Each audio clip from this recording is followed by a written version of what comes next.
So welcome back to Outdoors with the Morgans. We're out here in the woods this afternoon working on this little clearing project, but that is not what today's video is about.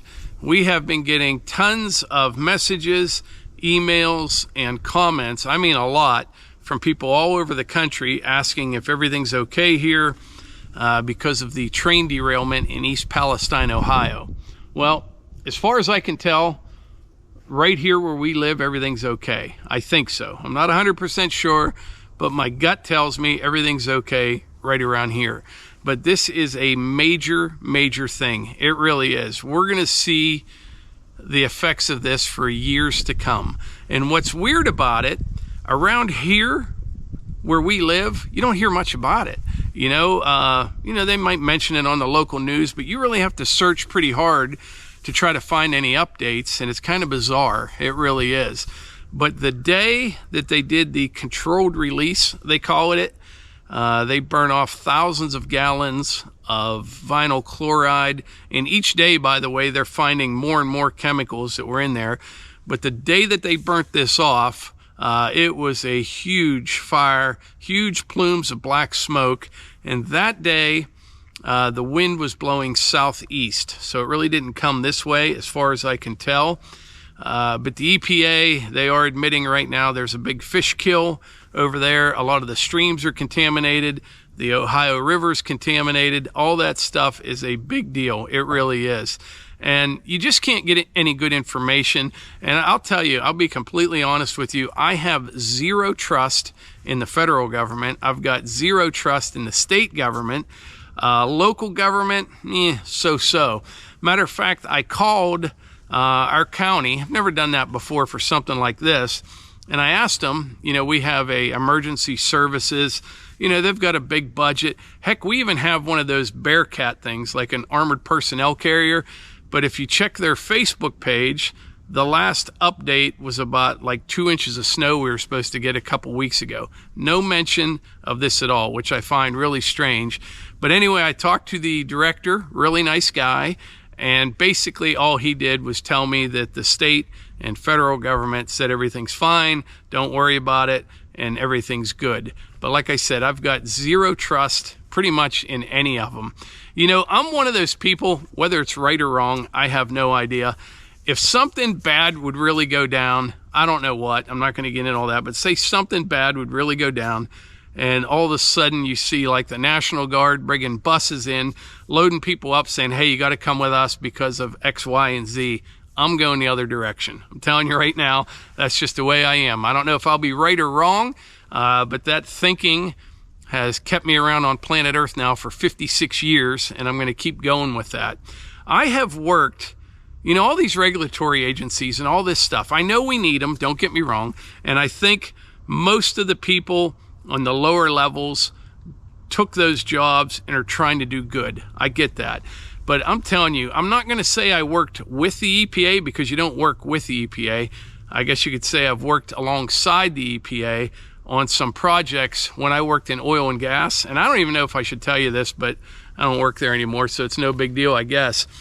But we had a job, this is an amazing story.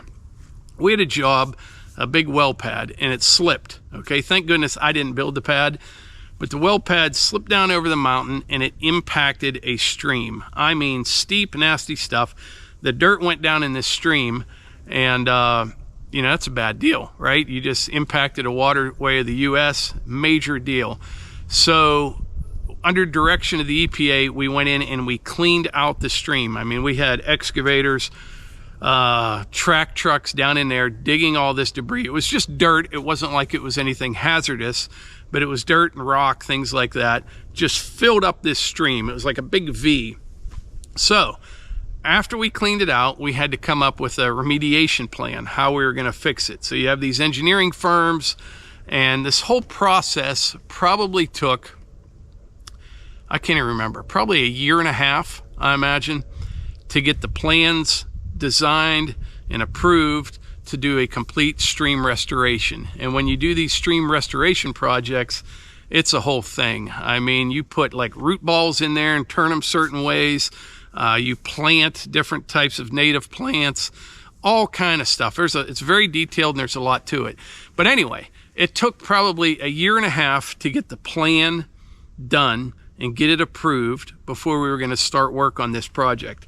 Well, in that year and a half's time, the stream looked completely normal again. You know, nature in that situation is going to kind of heal itself. You figure all the heavy rains, all that stuff, but it looked like nothing had ever happened because we cleaned out all the material and the stream was fine. There's aquatic life back in it, native plants growing. You know, you've got fallen trees from storms, creating little pools and things like that. I'm not an expert, but the stream looked fantastic. My thought was, okay, you're going to find the company, just find the company, leave it alone, right? No, can't do that. We have to go tear it all up again and then put it back in according to plan. That's one of my experiences with government agencies. There's just no common sense. And I think what happens is they like to focus on the little stuff. And but when something big like this happens, I don't think they know what to do. And I don't trust what they say. I just don't. And I'm not sure how this is going to all end up, but I feel bad for those people over there around East Palestine and the surrounding areas. I'm going to make a prediction in 5 years. We're going to find out the truth. It's just going to take a very long time to get there. But in 5 years, 10 years, you're going to see documentaries on the East Palestine train derailment and everything that has happened. There's a lot of different things on social media. You can believe some, you can't believe some, but I know people that live over there. I know there's dead fish. I know there's a lot of other problems, and it's a really, really big deal. It is, and it's just bizarre that we're not hearing much about it. You know, I mean, maybe the national news is talking about it more. I don't know, but you would think with something like this, you know, when there's a school delay, I get an email, I get a text, and a phone call if, you know, Eva has a snow day. Nothing for a major chemical spill and a train derailment west of our property, west of where we live. That doesn't make any sense to me. I think, man, I'm really going off here, but I think these, how do I say this in a nice way? You can't say it in a nice way. Some of these big government, you know, organizations, they are just bloated parasites, you know what I mean, that feed off themselves and try to justify their existence.